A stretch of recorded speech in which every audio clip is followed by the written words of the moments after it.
تو ایک صحابی تھے، وہ رسول اللہ صلی اللہ علیہ وسلم کی بارگاہ میں آئے اور آ کے کہنے لگے اے اللہ کے رسول، میرے سے گناہ ہو گیا، میں ہلاک ہو گیا، برباد ہو گیا۔ رسول اللہ صلی اللہ علیہ وسلم نے سمجھا کہ پتہ نہیں کتنا بڑا گناہ ہو گیا ہے اور کون سا حد کا جرم کر کے آ گیا ہے۔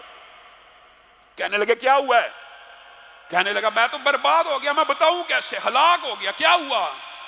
میں نے حالت روزہ میں اپنی بیوی کے ساتھ تعلق قائم کر دیا۔ تو رسول اللہ صلی اللہ علیہ وسلم نے کہا تیرے پاس کوئی غلام ہے آزاد کرنے کے لیے؟ نہیں اللہ کے رسول، غلام تو نہیں ہے، میں تو بڑا غریب سا بندہ ہوں۔ اچھا پھر تو 2 ماہ مسلسل روزے رکھ سکتا ہے؟ اور زبان حال میں جو جواب ہے، انہوں نے یہ الفاظ تو نہیں کہے، لیکن جو الفاظ انہوں نے کہے وہ یہ تھے کہ اللہ کے رسول 2 ماہ کی شکت تو نہیں ہے، اور انداز ایسا تھا کہ ایک روزہ رکھا ہے تو بیوی سے تعلق قائم ہو گیا، تو 2 ماہ کے روزے میں کیسے رکھ سکتا ہوں؟ اللہ کے رسول 2 ماہ کے روزے کی استطاعت نہیں رکھتا۔ اچھا اب کفارہ تو دینا، آپ کو پتہ ہے یہ عمل کسی سے ہو جائے تو اسلام میں جو اس کا کفارہ یا ایک غلام کو آزاد کروایا جائے گا، یا 2 ماہ مسلسل روزے رکھے جائیں گے، یا تیسری آپشن 60 مسکینوں کو کھانا کھلایا جائے گا۔ کہنے لگے رسول اللہ صلی اللہ علیہ وسلم کیا آپ 60 مسکینوں کو کھانا کھلا سکتے ہیں؟ اے اللہ کے رسول میں بڑا غریب آدمی ہوں، 60 بندوں کو کھانا کھلانے کی پسلی نہیں رکھتا، میرے پہ کچھ رحم کیجئے، میری کچھ مدد کیجئے، مجھے اس اب گناہ کی گلٹ تو موجود ہے۔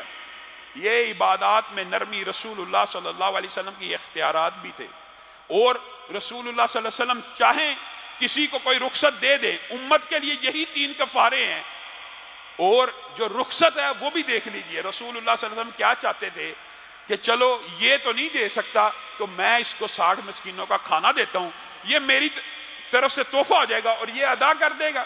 رسول اللہ بیٹھے انتظار میں کہ کچھ مال آئے، غلہ آئے، قدرتی اسی اسنا میں ایک کھجور کا بہت بڑا ٹوکرا آ گیا، تو رسول اللہ صلی اللہ علیہ وسلم نے اس صحابی کو کہا اٹھ اور 60 مسکینوں میں یہ بانٹ دے، یہ ٹوکرا مدینہ کے مسکینوں میں تقسیم کر دے۔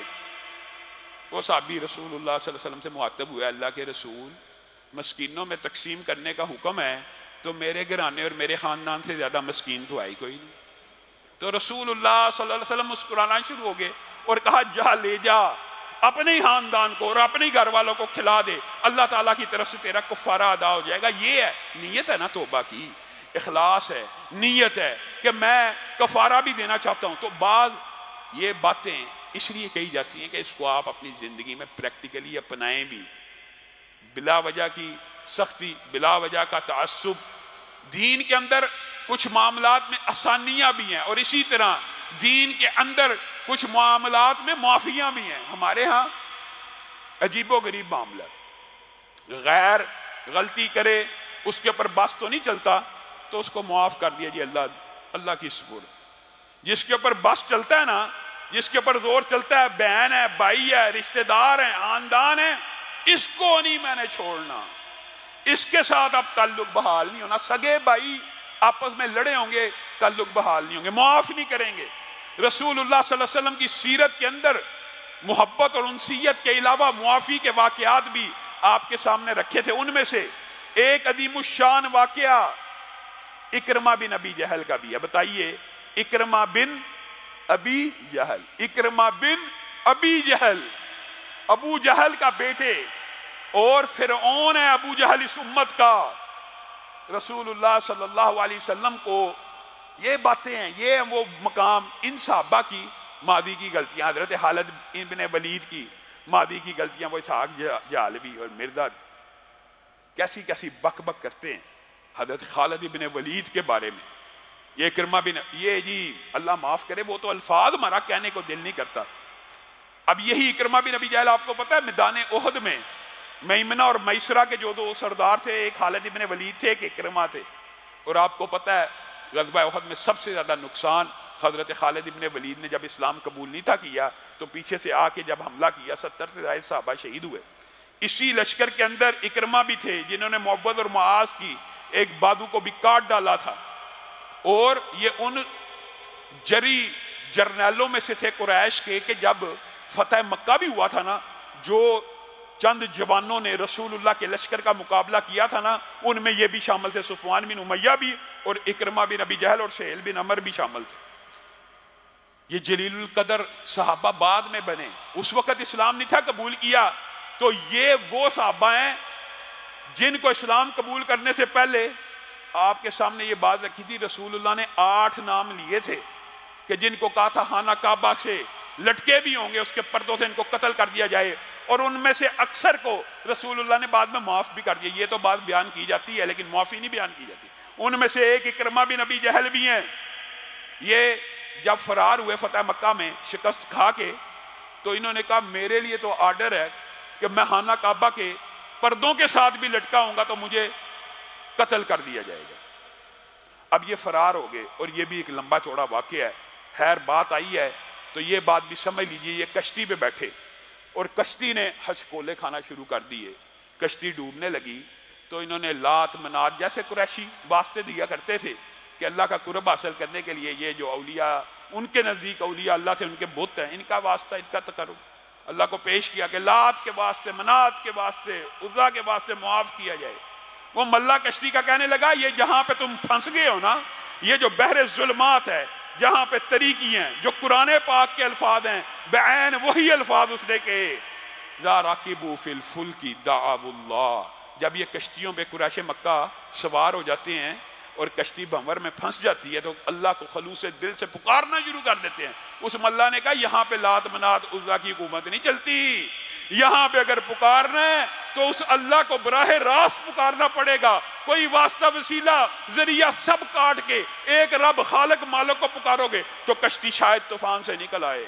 اکرمہ سمجھدار تو تھے، ایک سمجھدار سردار کے بیٹے تھے، دل کو چوٹ لگ گئی. یہ پہلا ان کے اوپر اسلام کی طرف آنے کا ایک ان کے دل کے اوپر ضرب لگی. اوہ ساری زندگی اس لیے تو رسول اللہ کی مخالفت کی تھی لات منات عزا کی وجہ سے، اور یہ اپنا ہی ملا، میرے ہی قبیلے کا بندہ، میرا ہی ہم مسلک، میرا ہی ہم مذہب کہہ رہا ہے کہ یہاں پہ صرف ایک اللہ کی بادشاہی ہے. دل کو چوٹ تو لگ گئی.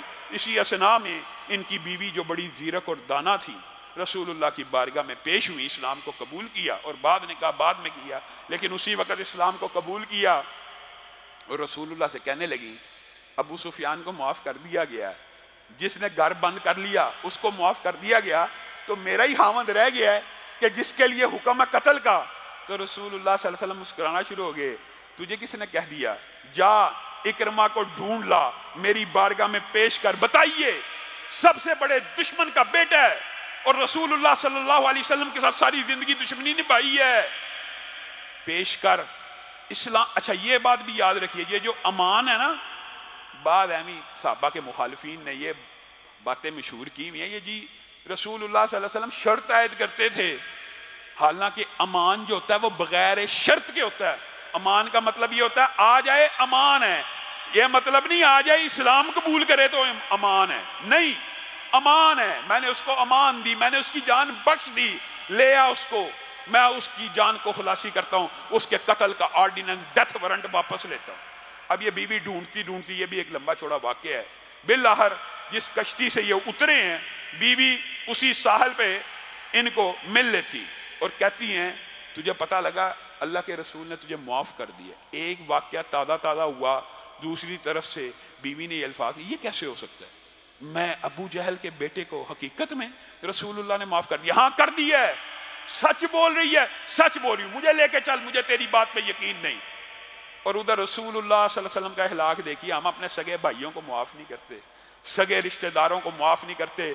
چچاؤں کے ساتھ لڑائیاں، ماموں کے ساتھ لڑائیاں، خاندان میں لڑائیاں، شریکے کیسے کیسے گھٹیا، جو خاندان کا ایک سسٹم ہے اسلامی مضبوط، نکاح کے بعد جو وجود میں آتا ہے، اولاد کے بعد وجود میں آتا ہے، جو مبارک مطہر پکیزہ رشتے ہیں، ان کو ہمارا معاشرہ شریکہ کہتا ہے. یہ کہاں سے آیا؟ یہ اسلام کے خوبصورت ادارے ہیں. آپ اللہ کا شکر نہیں کرتے کہ اللہ تعالیٰ نے آپ کو اسلامی معاشرے میں پیدا کیا؟ جائیے اللہ کی قسم، یورپ میں، مغرب میں پورا معاشرہ پورے کا پورا معاشرہ اسلام کے ان خوبصورت رشتوں سے محروم ہے. وجہ والدہ نے بچہ پیدا کیا ہے، خامن چھوڑ کے چلا گیا، طلاق ہوگی، مثال دے رہا ہوں، یا شادی کے بغیر ہی بچے پیدا ہو رہے ہیں. جب شادی کے بغیر بچے پیدا ہوں گے تو والد کا رشتہ کہاں ہے؟ چچا کہاں ہے؟